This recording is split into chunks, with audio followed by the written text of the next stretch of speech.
Good morning. I want to share something with you this morning from my Bible reading. I've been reading through 2 Corinthians, and this morning it was looking at chapters 9 and 10.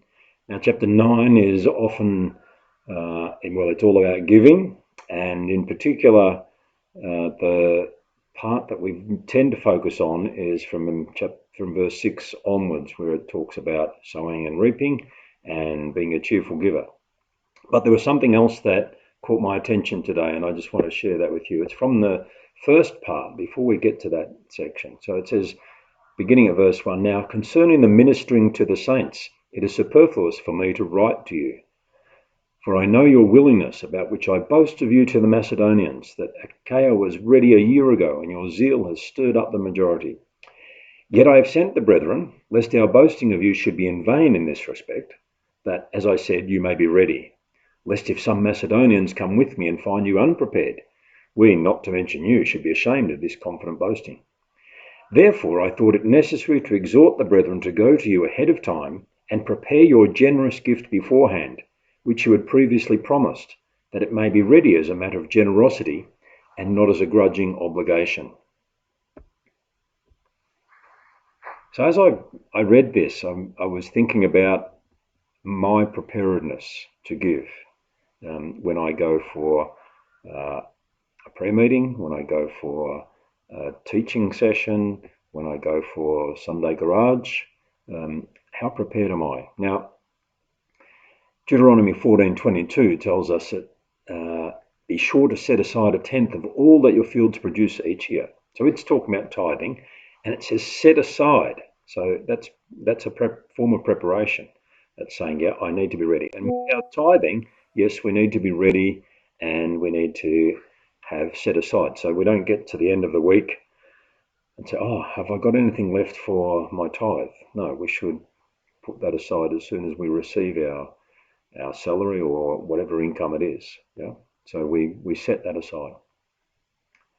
But then here Paul is talking about giving, and it was particularly verse 5, where it says, "Therefore I thought it necessary to exhort the brethren to go to you ahead of time and prepare your generous gift beforehand, which you had previously promised, that it may be ready as a matter of generosity and not as a grudging obligation."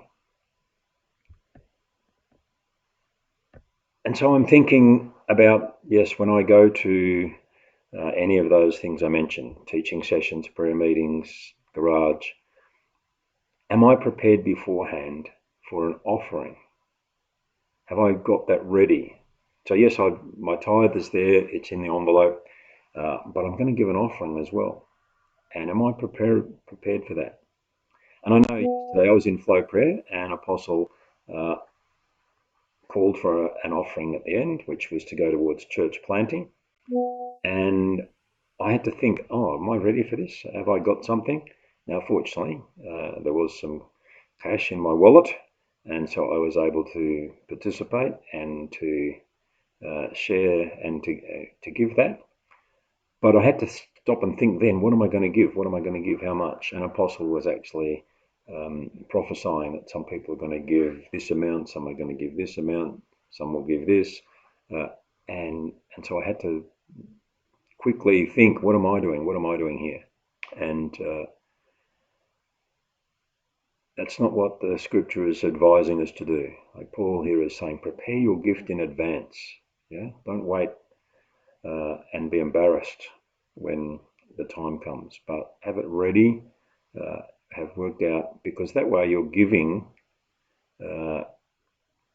as generosity. You're being generous, and you're not grudgingly thinking, oh, I've got to give another offering. What have I got? Oh, I've only got that in my wallet. I have to give that much.